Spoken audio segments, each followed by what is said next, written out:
Welcome back, everyone. Mike McConville here, one more time for String Tech.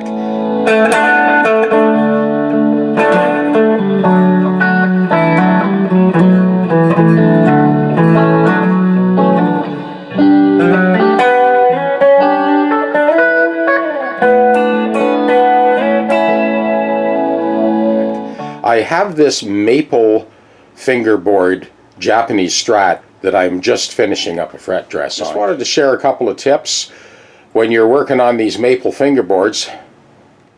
I've already got my compensated nut kind of 90% done, and we'll get to that in a minute. So you have to keep it in mind when you're masking off the maple fingerboard, you have to have it so that the only thing exposed is the crowns of the fret.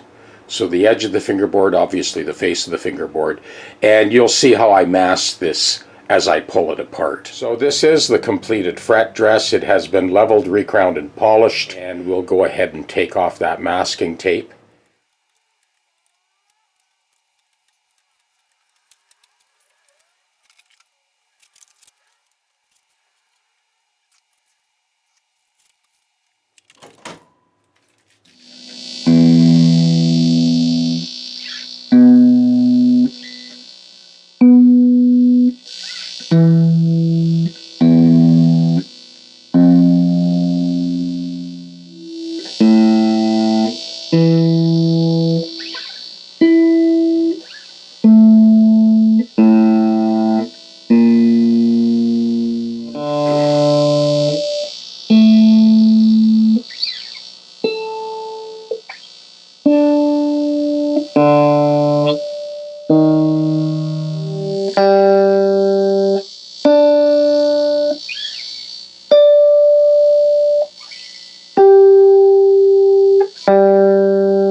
Here's a little bonus tip on restoring those nibs. I noticed when I posted the video that I didn't quite get enough material on that 13th fret, so I'm going to do that now, and you get a front row seat.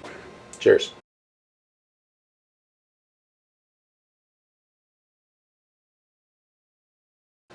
So I went through this procedure covering the tips like this in about 3 applications over the course of 3 days.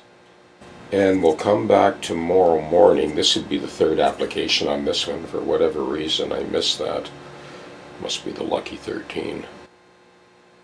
So what happens is, so the acetone allows this material to actually bite in and amalgamate with the original binding material.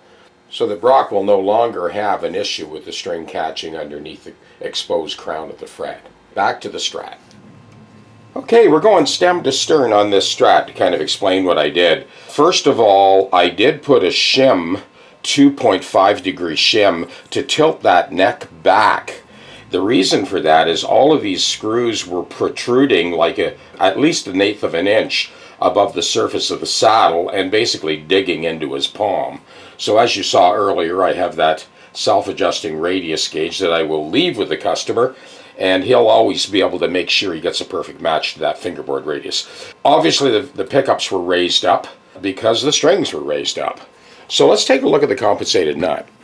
Now the procedures for fabricating a compensated nut for a Fender style guitar are night and day compared to Gibson. And you really have to watch out. Like, this is a pretty thick skin finish on this Japanese guitar.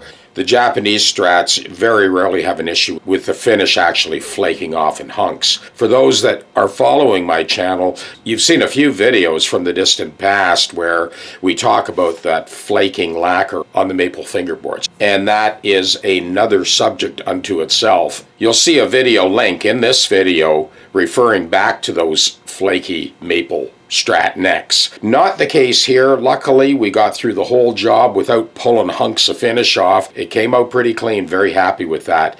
This is also an extremely flexible Strat neck.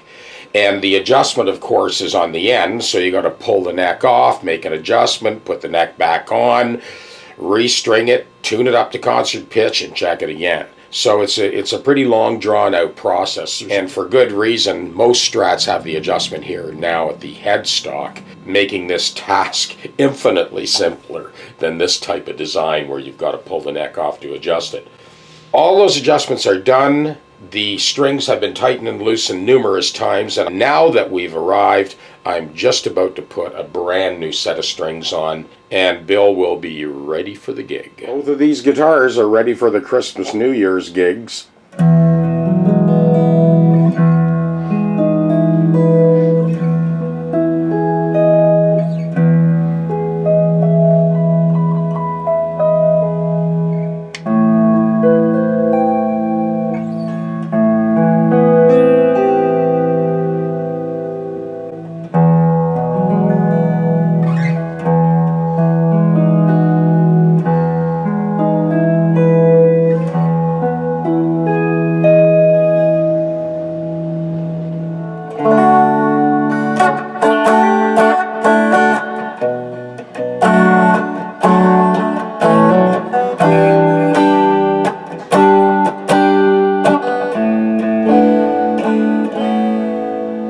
So I'm going to let that play.